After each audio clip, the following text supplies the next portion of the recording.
है।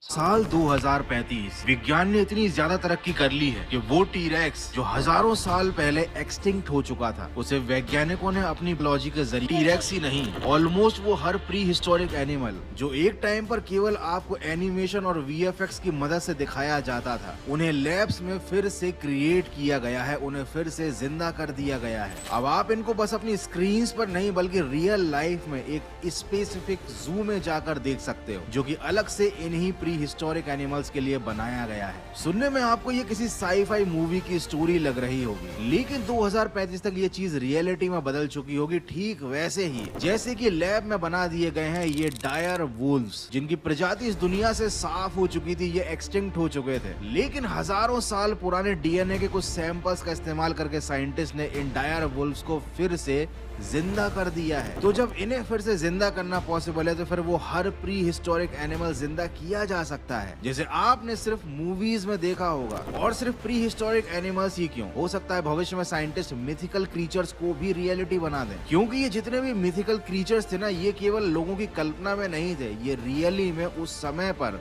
प्राचीन काल में एग्जिस्ट करते थे, जैसे कि कथुलू, यूनिकॉर्न और ड्रैगन। ये सब किसी नॉवल या फिल्म के कैरेक्टर्स नहीं है, बल्कि इनको बनाने की प्रेरणा रियल लाइफ के क्रीचर से ही मिली थी। वैसे तो इन सबको मिथ माना जाता है, लेकिन क्या हो अगर मैं आपसे कहूँ कि ये सब एक समय पर धरती पर जिंदा थे, और हो सकता है फ्यूचर में जब वैज्ञानिक इन सबको फिर से जिंदा कर दें, तो यही सारे दानव इंसान का इस पृथ्वी से खात्मे का सबसे बड़ा कारण बन जाएं।